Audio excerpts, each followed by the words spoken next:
देख्न सक्नुहुन्छ भाटबटेनी पूर्ण रूपमा फोरिएको छ।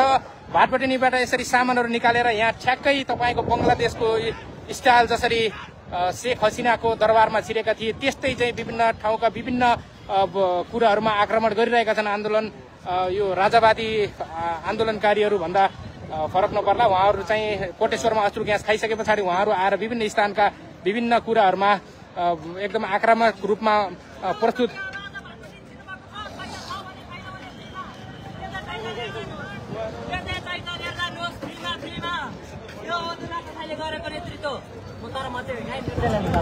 तपाईँ चाहिँ कहाँबाट स्वतः स्फूर्त? म खै बाबा मैले जन्माएँ, म यतै जन्मी होइन, म यतै छु। उतापट्टि प्रहरीलाई ढुङ्गा हानेर रोकिरहेको अवस्था भनेर हामीले बुझेका छौँ भने यतापट्टि चाहिँ भाटबटेनीमा खुल्ला रूपमा भित्रबाट सामानहरू निकाल्दै फालिएको अवस्था छ। तपाईँ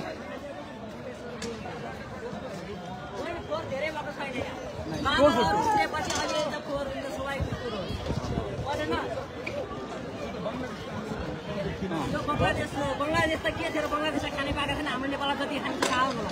तपाईँहरू खानु पाएको छैन, हामीले खायौँ। के खानु हो तपाईँहरूले? फलफुल ल्याएर भइदियो केटा हो।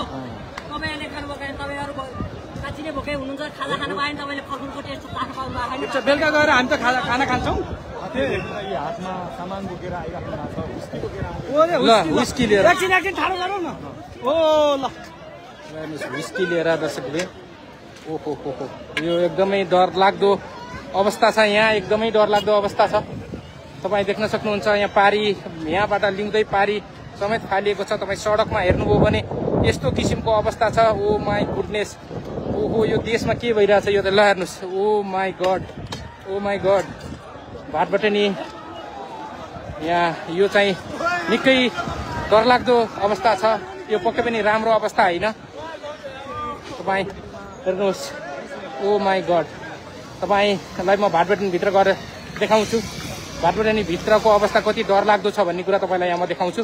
भाटबटेनीबाट सामानहरू निकालेर सामान ल हेर्नुहोस् यसरी लगिएको अवस्था छ। यी ल हेर्नुहोस् आइसक्रिम उठाइएको अवस्था छ। तपाईँ यहाँ देख्न सक्नुहुन्छ। ल हेर्नुहोस् यहाँ यसरी यहाँ धेरै मान्छेहरूले लगेको अवस्था छ।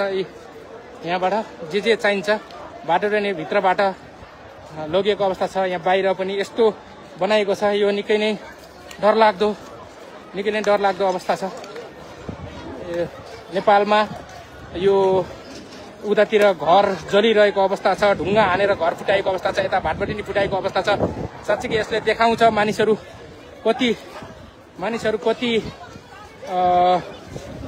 कति चाहिँ राजनीतिक कुराहरूप्रति विक्षिप्त छन् भन्ने कुरा यसले देखाएको छ। मानिसहरूमा मास डिप्रेसन जस्तो देखिएको छ। यहाँ यसरी हेर्दाखेरि गाडीहरू फुटाएको अवस्था छ। यो भाटबटेनी स्टोर कोटेश्वरबाट हामी तपाईँहरूलाई प्रत्यक्ष रूपमा देखाइरहेका छौँ। पुलिस आयो भनेर भागिरहेका छन्। पुलिस आइसके पछाडि यहाँ पुलिस आयो भनिरहेका छन्। यसरी भागाभाग भएको छ। तपाईँ देख्न सक्नुहुन्छ। यहाँ देख्न सक्नुहुन्छ निकै नै डरलाग्दो अवस्था। यहाँ प्रहरी आयो भन्दै भागिरहेको अवस्था छ। यो कहाली लाग्दो अवस्था हामीले काठमाडौँबाट तपाईँहरूलाई देखाइरहेका छौँ। तीन कुनेमा रेस्टुरेन्ट घर फुटालिएको अवस्था छ, घर जलेको अवस्था छ। यहाँ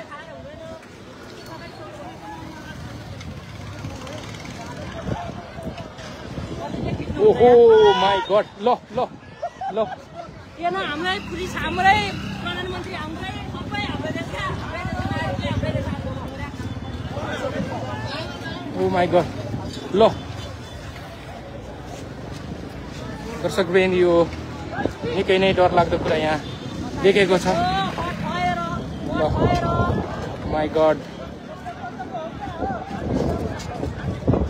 यो परिवर्तनको सुरुवात भनौँ या मानिसहरूमा भएको आवेग, जुन राजनीतिक दल या जुन जसले हामीलाई नेतृत्व गरिरहेका छन् ती नेतृत्वप्रति मानिसहरूको वितृष्णा भनौँ, यो निकै नै डरलाग्दो अवस्था छ। निकै नै डरलाग्दो अवस्था। तपाईँ यहाँ आएर हेर्नुभयो भने निकै नै डरलाग्दो अवस्था छ।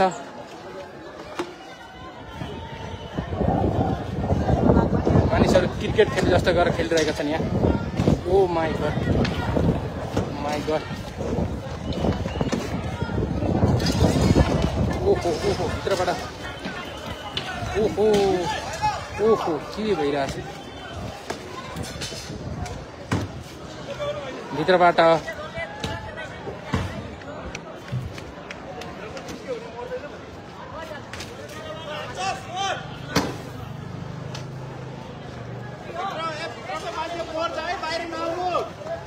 तपाईँ देख्न सक्नुहुन्छ हामीले यहाँ देखाइरहेका छौँ भित्रबाट यो सेक्युरिटीलाई पनि नआउनु भनेको अवस्था छ।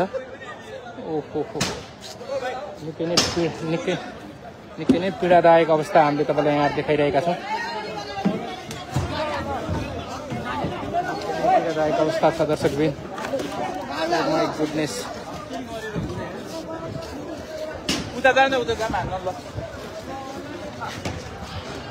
तपाईँलाई म बाहिरबाट देखाउँछु।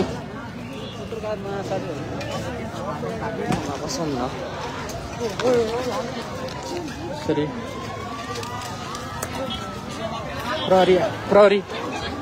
प्रहरी आयो भन्दाखेरि भागिरहेका छन् भन्छन् भने अन्य समयमा चाहिँ नि यहाँ मानिसहरू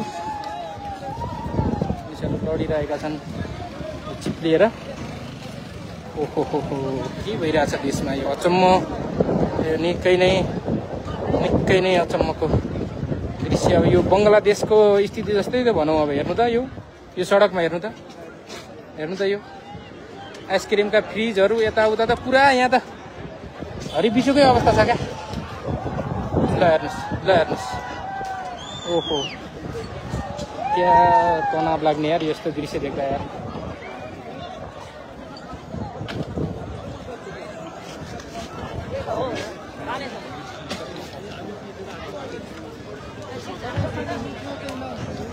Oh, my God. Oh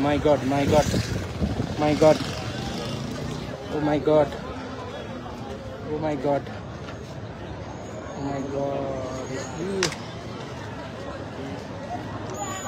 कसैले यदि युवाहरूको अथवा देशको अवस्थालाई चिन्न सकेन, जनताहरूले के चाहिरहेका छन् त्यो बुझ्न सकेन भने सायदै यो अवस्था आउने होला। मलाई त्यस्तो फिल भइरहेको छ यो दृश्य देख्दाखेरि।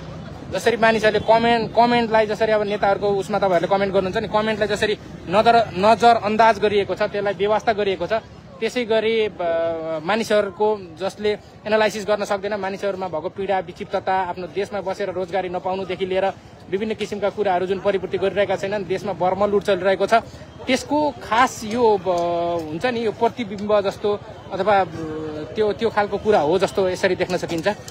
यो तपाईँलाई यो चाहिँ यदि वास्तविक देशको अवस्था नेताले बुझ्न सकेनन् र कार्यकर्ताहरूले भनेको अथवा आसेपासेहरूले होइन हजुर ठिक छ हजुर भनेको अवस्थामा मात्र बस्यो भने यो चाहिँ यस्तो स्थिति आउला जस्तो मैले फिल गरेको छु।